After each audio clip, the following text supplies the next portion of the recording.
necesita una pequeñísima introducción.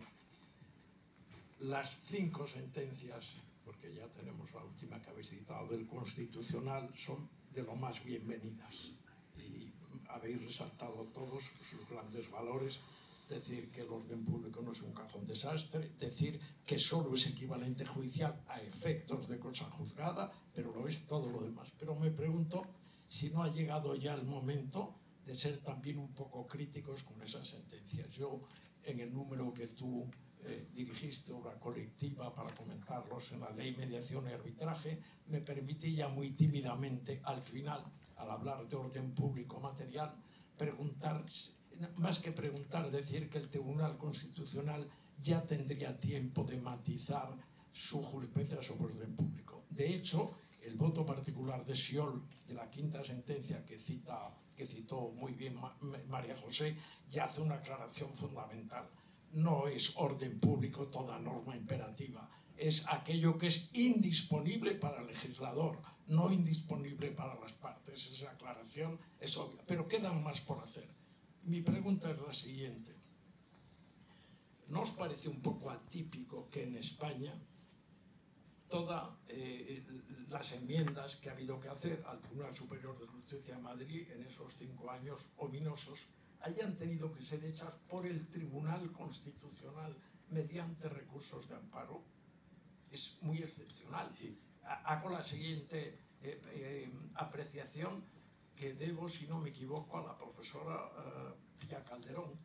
En París estaba María José también, y la pregunta que hago al final de algún modo es inspirada por ella. En Francia, la corrección de la jurisprudencia de la Cour d'appel de París la hace la Cour de Casación en asuntos civiles y Conseil d'État en los asuntos administrativos. Vosotros creéis, perdón, la noción citada hoy aquí de orden público del Constitucional en esas sentencias es impecable, me lo parece, pero no resuelve los problemas. Los problemas, desgraciadamente, son casuísticos. Cada vez que nos encontramos, por poner el ejemplo típico, es todo el derecho de la competencia de la Unión en materia de orden público. En mi opinión, no. En mi opinión, el derecho derivado no lo es. Las exenciones por categoría, aunque Gazprom, en un obiterdictum, una sentencia relativamente reciente, da a entender que todo el derecho derivado, los reglamentos en aplicación del 101 y 102 lo son. Pero si llegamos a la conclusión, que yo creo que es aceptable, de que hay que ir a una definición casuística, ¿creéis que es el órgano, el Tribunal Constitucional, el órgano adecuado y el recurso de amparo la vía?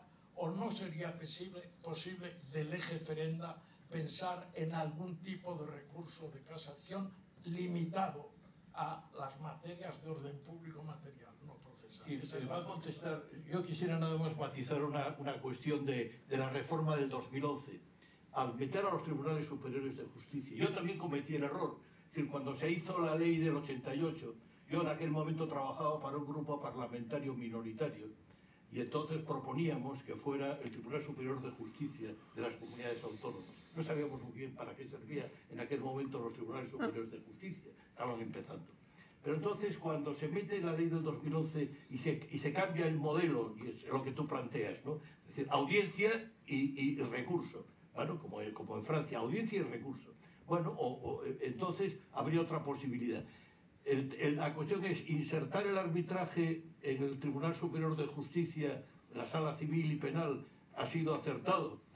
Pero bueno, esta es la aumentando la pregunta, doy la palabra al magistrado de la Sala Primera, Civil y Penal del Tribunal Superior de Justicia de Andalucía. Gracias. María José sabe que en un foro de encuentro de árbitros y jueces propusimos como conclusión la instauración de un recurso de casación contra las sentencias de los Tribunales Superiores de Justicia que anulasen laudos, no contra las que confirmasen, porque entonces eso supondría un mayor retraso, mayor judicialización, contra las que anulasen. No porque anular sea en sí mismo, oye, anular un laudo pues es parecido a anular un contrato, es una desgracia, ¿no? Para él, pero no porque anular sea más grave que no anular, sino porque por esa vía el Tribunal Supremo, esa sería la finalidad, fuese perfilando la interpretación correcta del artículo 41, incluida la noción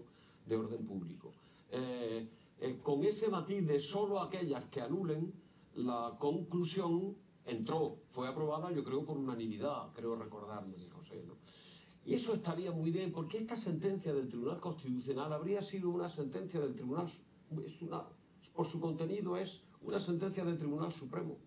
De hecho, me parece forzada, como del Tribunal Constitucional.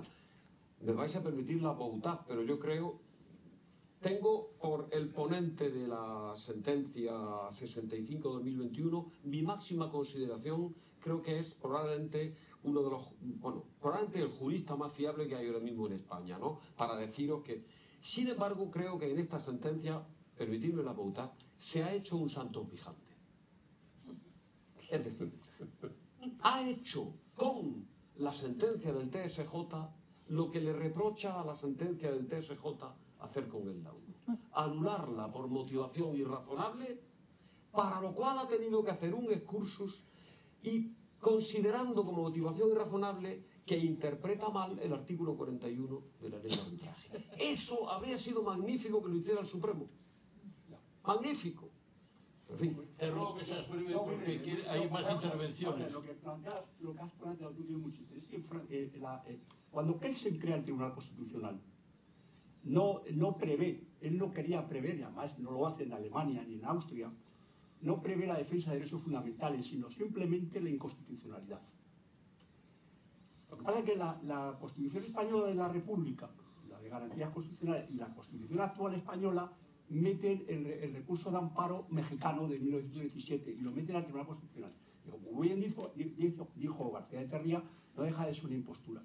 Lo que debía haberse hecho es, no tanto una casación, pero en la línea esa es, sino una sala especial en el Supremo, pues la sexta, la séptima, la que fuera, de defensa de derechos fundamentales. No de casación, porque la casación tiene otro sentido, sino de defensa de derechos fundamentales. Y entonces sí, yo asumiría esa idea, porque no tiene sentido irte al Tribunal Constitucional con un derecho fundamental, que no estaba hecho para el Tribunal Constitucional para eso, estaba para la defensa de la Constitución, la primacía de la Constitución. Los derechos podrían haberse hubiéramos ganado mucho tiempo, además. ¿Por qué? Porque además luego te cabe el irte al Tribunal de Estrasburgo, que es la que realmente al final sienta los derechos fundamentales de los europeos, y de los no europeos, como Turquía también. Quiero decir con esto que todo está padeciendo un mal entendimiento de lo que es el Tribunal Constitucional, pero es así y por eso se ha visto al final obligado a resolver los temas desde el punto de vista de las garantías del artículo 24 o de los que fueran. Pero esa es la razón. Si hubiéramos creado una sala de defensa de los derechos fundamentales en el Tribunal Supremo, y no casación, sino defensa de los derechos, protección de los derechos fundamentales, hubiéramos ganado mucho tiempo y además hubiéramos dado un paso muy importante. No se hizo, bueno, pues no se hizo y ahora estamos como estamos. Yo creo que Miguel tiene